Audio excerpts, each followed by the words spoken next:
Guys, कैसे आप सब आए हो? अच्छे होंगे, स्वस्थ होंगे, मस्त होंगे। तो सुबह सुबह देखिए मैंने शुरू कर दिया है घर की क्लीनिंग का काम। आज मैं आपको सिर्फ और सिर्फ मॉर्निंग का अपना काम दिखाऊंगी कि मैं मॉर्निंग में जो मतलब टेम्परेरी डेली हम करते हैं तो मैं क्या क्या करती हूँ।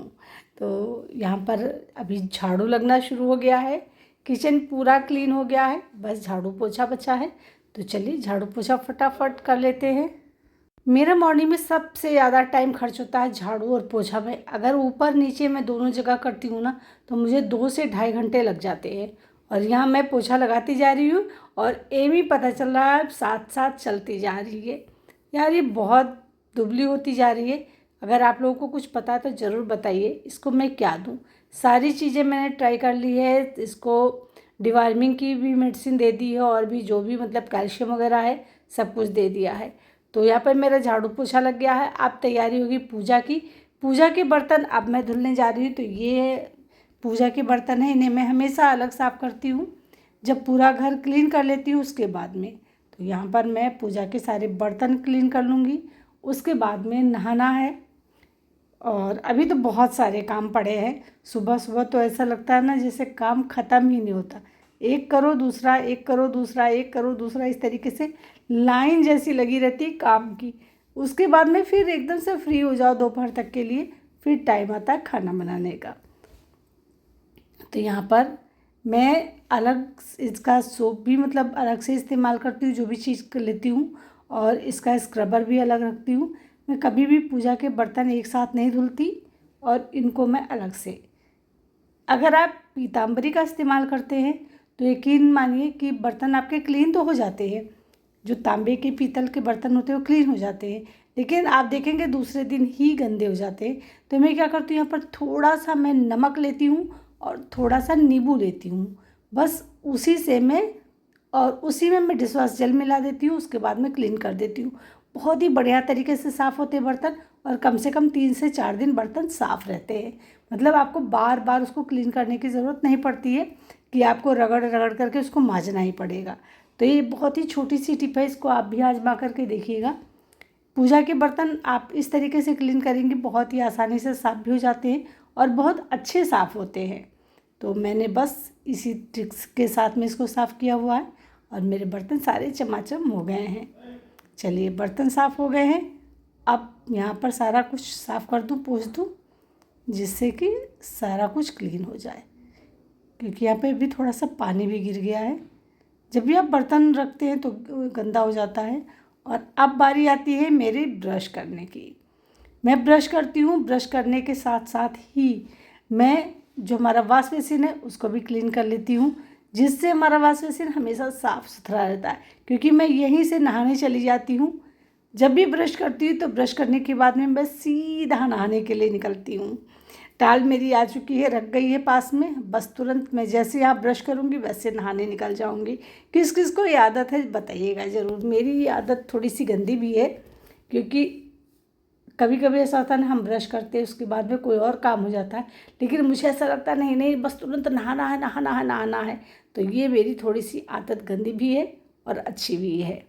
तो यहाँ पर देखिए ये हमारा फेस वॉश है जो हमने अपने हाथों से इसको बनाया हुआ है, और ये बहुत अच्छा वर्क करता है। अगर आपको एक्ने हो गई है या बहुत सारी प्रॉब्लम हो जाती है फेस पे, टैनिंग आ गई है, तो आप इसका इस्तेमाल करिए। ये बिल्कुल होममेड है और इससे आप अगर अपने फेस को क्लीन करते हैं तो यकीन मानिए आपका फेस कभी भी कोई भी मतलब दाग धब्बा आपके फेस पे नहीं होगा, टैनिंग नहीं आएगी, सनबर्न की प्रॉब्लम, किसी भी तरीके की कोई प्रॉब्लम, एक्ने नहीं होगा। बहुत ही बढ़िया सा ये हमारा फेस वॉश है।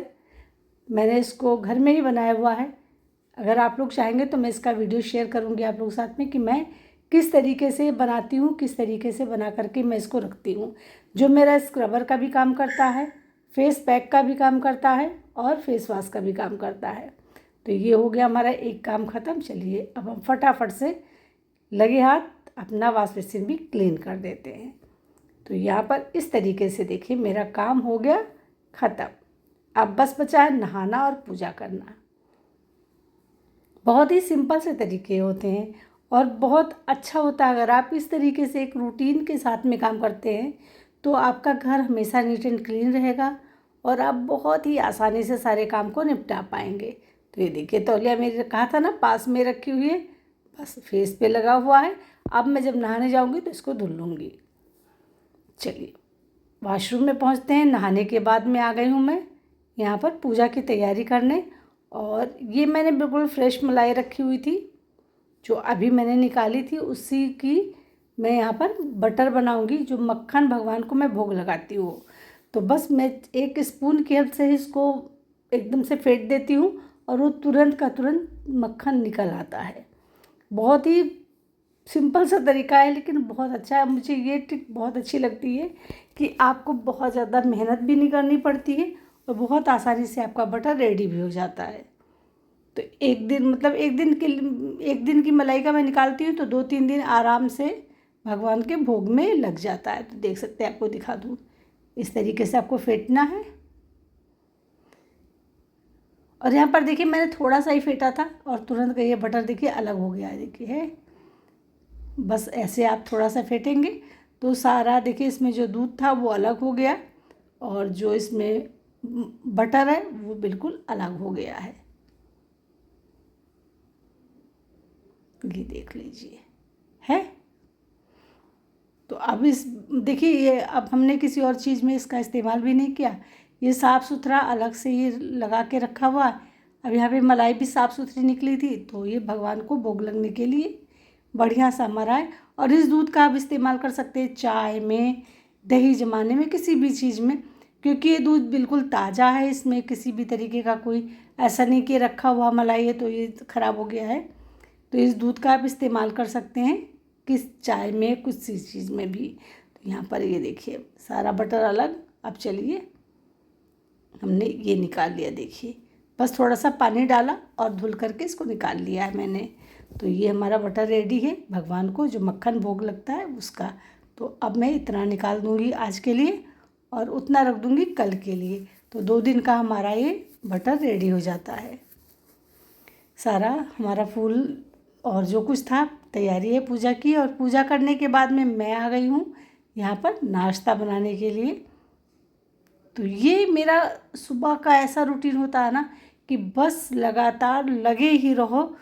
जब से काम शुरू होता है रेस्ट नहीं होता। बस रेस्ट मैं करती हूँ लगभग आधा घंटा पोछा लगाने से, झाड़ू लगाने से पहले। जब मैं उठती हूँ सो करके और उसके बाद में मैं लगभग आधा घंटे का रेस्ट लेती हूँ एक्सरसाइज करने के बाद में, या ये कहें कि अपनी योगा के बाद में। लेकिन जब से आप झाड़ू पोछा करते हो तब से आप लगातार काम में लगे रहते हो, फुर्सत नहीं मिलती। तो इधर मेरी चाय भी बन गई है। और आज मैं आप लोगों के साथ में चाय बनाने की एक ऐसी ट्रिक बताऊंगी ना कि एक बार आप उस तरीके से चाय बनाकर पिएंगे तो बार बार आपका पीने का मन करेगा। तो यहाँ पर मैंने बनाया है ये आलू जो था ना बॉयल किया है, फिर उसको मैश किया बढ़िया तरीके से और उसको बेसन में मिलाया है। तो इस तरीके की बहुत अच्छी सी क्रिस्पी सी बॉल बनते हैं, वही बनाया है। बहुत ही चटपटा, इसको आप हरी धनिया की चटनी के साथ खाएंगे तो बहुत टेस्टी लगता है। तो आज मैंने इसको ही बनाया है बॉल और बहुत टेस्टी लगते हैं खाने में। मुझे बहुत मतलब मेरा फेवरेट है। और चाय भी देखिए हमारी चाय भी छन गई। तो अभी मैं आपको चाय का जो वो है अभी शेयर करूँगी आप लोगों के साथ कि मैं कैसे चाय बनाती हूँ।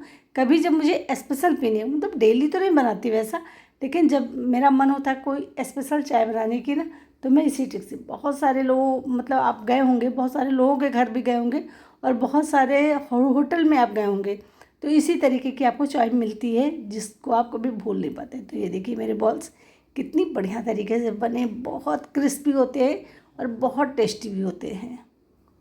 ये देखिए सुनहरे सुनहरे से इसको इस तरीके से बनाना होता है। ये देखिए है कितने बढ़िया फूलते, बहुत अच्छे बनते हैं। तो चलिए चाय बनाने का तरीका आपको बता देते हैं। तो हमने यहाँ पे देखिए दूध और पानी मिक्स करके रख दिया है। इसको पकाएंगे जब तक कि इसमें 1-2 बॉयल नहीं आ जाता है। शुगर डाल देना है इसको। अब आप खौलाइए। शुगर आप अगर तुरंत डाल देंगे बिना खौले हुए तो यकीन मानिए कि आपकी चाय जो है पतली हो जाती है। पहले चाय और पानी मतलब दूध और पानी को आप खौला दीजिए, उसके बाद में अब यहाँ पे मैंने ले ली है 2 इलायची। अब आप इसको थोड़ा सा कूट लीजिए। बहुत ही सिंपल सा तरीका बता रही हूँ, लेकिन जब आप इस चाय को बना के पियेंगे ना तो वाकई में बोलेंगे कि वाह बहुत टेस्टी है। पहले पता होता तो मैं इसको बार बार बनाकर पिलाती लोगों को। अब यहाँ पर आपको लेना है कॉफ़ी। कॉफ़ी आपको लेना है सिर्फ 2 पिंच। यहाँ पर मैं 2 कप चाय बना रही हूँ तो मैं 2 पिंच ले रही हूँ बस, इसमें बहुत ज़्यादा आपको नहीं लेना है। अब इन दोनों चीज़ों को कूट देना है। देखिए इस तरीके से मिक्स करना है, जो इलायची के दाने हैं और कॉफ़ी को इस तरीके से। और यही हमारा जो है मैजिक करता है हमारी चाय में। चलिए इसको डाल देते हैं। तो चाय की पत्ती से पहले आपको इसको डालना है, इस बात का ध्यान रखिएगा। अब चलिए इसी के साथ साथ चाय की पत्ती भी डाल देते हैं। तो चाय की पत्ती जैसे आप नॉर्मली डालते हैं उससे थोड़ा सा कम डालिएगा, क्योंकि यहाँ पर कॉफ़ी भी अपना कलर डालती है।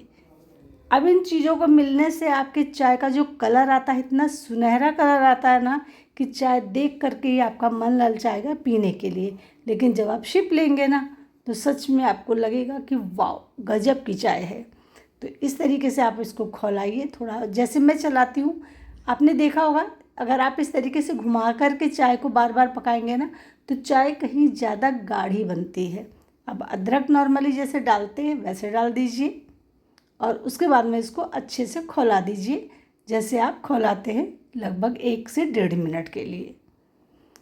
चाय को बहुत ज़्यादा कभी भी नहीं खौलाना चाहिए, क्योंकि आप जितना ज़्यादा चाय को खौलाएंगे उतनी ज़्यादा कैफ़ीन आपके चाय में आती है। तो कलर आप देख सकते हैं चाय का कितना मस्त का आया है और चाय उतनी ही टेस्टी बनी है। तो चलिए अब इसको छान लेते हैं और इसका स्वाद लेते हैं। तो चाय पीने के बाद में मैं आ गई हूँ, यहाँ आम ख़रीदा था तो इसका मैं अब अचार बनाऊँगी। तो मैं इसको कट करूँगी। अचार तो बनाऊँगी मैं, तो आप लोग साथ शेयर ज़रूर करेंगे। चलिए ब्लॉग का यही पे एंड करते हैं।